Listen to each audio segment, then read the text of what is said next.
I'm going to work 1 through 3 with you, and then I'm turning you loose to finish the paper. There is 2 parts to your expectation for practicing this. Part 1 is this paper. Part 2 is a Delta Math. I think you could do the Delta Math Monday in Flex as a nice refresher before you come to me. It is 10 questions. Yes or no, they're congruent. Yes, then by what shortcut? And all of the questions in Delta Math are disjoint triangles, meaning disconnected, meaning all you have to do is look at it. There's no secret info. So I was frustrated to see that Delta Math does not make triangles that are connected because I wanted some in there. It does not. So we will just practice them in here. Okay, we have the last shortcut. You will notice it is neither the letter A nor the letter S. It is HL. HL refers to right triangles.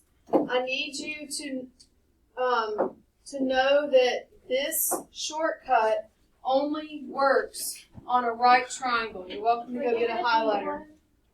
It only works on a right triangle. If you do not have a right triangle, you cannot use HL. I'll say that again for dramatic effect.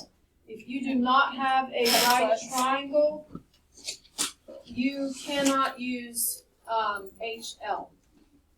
Okay, a couple vocab words for right triangles that you may not remember. The first one is hypotenuse. The hypotenuse of a right triangle is always the side opposite of the right angle. Yes, I remember. Every time. I want you to train yourself to draw an arrow from the right angle to the side opposite, because in 2 units we are doing trig, and trig requires you to know where the hypotenuse is. So this is a good prep for trig. Draw the arrow. The next vocab word is leg. There are 2 legs to a right triangle, and coincidentally, they make an L with the formation of the right angle. The legs are always the L that forms the right angle. So this is a leg, and this is a leg. It's very important that you know the legs from the hypotenuse, because there is a big difference. And obviously by the shortcut, since it is HL, we need a hypotenuse congruent and a single leg congruent. All right, so look right here. Let's lay it out. Here's 2 disjoint triangles. We can confirm that triangle ABC and triangle XYZ are right triangles. I definitely see the right angles in them. I can confirm that side AB is congruent to side XY because it's marked. I also can confirm BC is congruent to YZ because it's marked. So that is your checklist. You don't have to write that out every time, but when I turn you loose to do these problems, that's your checklist. You need to verify that there are 2 right triangles. You need to verify that you've got, let's see, AB and XY was a leg, and then that you've got a hypotenuse congruent, okay? If you can check off those 3 things, then you can say that the triangles are congruent to each other. Once again, HL only works if it is a right triangle, so please don't try to use it for anything else. It has to be a right triangle, not a left one. Right? Thank you. All right, and if you did not understand the little list that we just talked about, here it is again in written text. There must be 2 right triangles. The triangles must have congruent, please don't make fun of this word or go down the path with it, hypotenuses. It is an actual word. It is an unusual word that we don't hear a lot. I don't like to say it. I just like to say the hypotenuse here is congruent to the hypotenuse here. And then, of course, that there's a pair of leg. Let's see, one pair of congruent legs. There you go. All right, that's it. Let's dive in. Number one, you will notice there's no congruent markings, but it does give me the measurements, so I can make the markings. I see 13 here. We'll do 2 since that's the longer side. I see 13 here. I see 5. I see 5. I also see right angles. I'm going to draw the arrows from the right angle to the hypotenuse to confirm that I have that specific side marked. And I do here, and I do here. So, are they congruent? Yes. Yes. Now, we don't want to write yes, HL. The whole sheet's HL, right? So, look at it. It says, if so, write a congruent statement.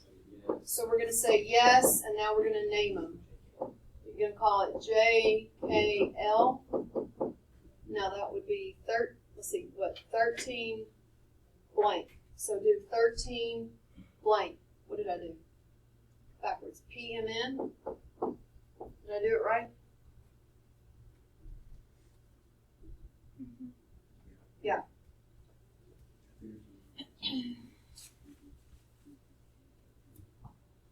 All right, you try 2. They're touching. Is there something secret? That right angle happens to be what? Mm-hmm. Why? Yep.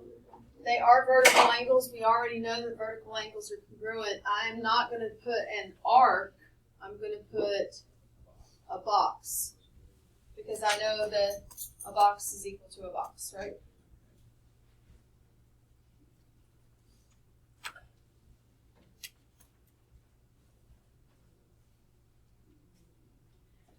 I definitely have a leg. Right angle with the arrow, that's H. Right angle with the arrow, that's H. So do I have enough? Yes. What do you want to call it? DEF? No? Yes. DEF would be 2, then blank. I'm looking at the markings.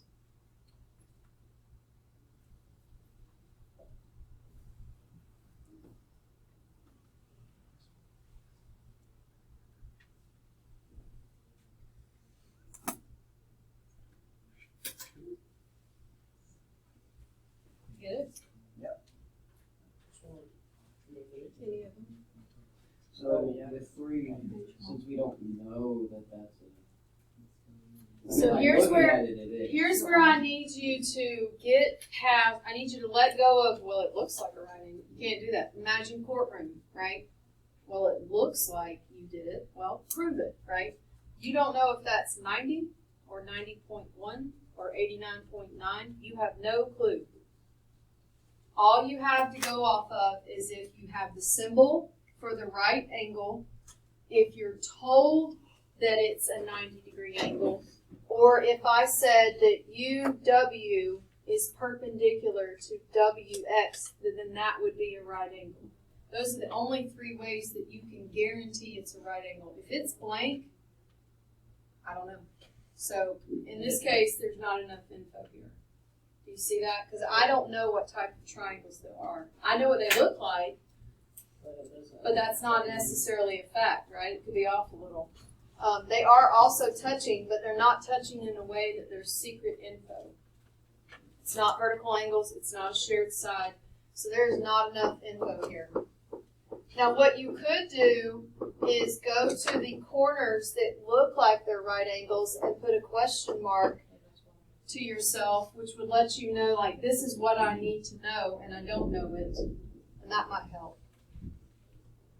So at that point, I turned everyone loose to try this. I do want to tell you, heads up, when you get to 9 and 10, 9 and 10 is expecting you to actually solve, and you're just using the fact that the triangles are congruent.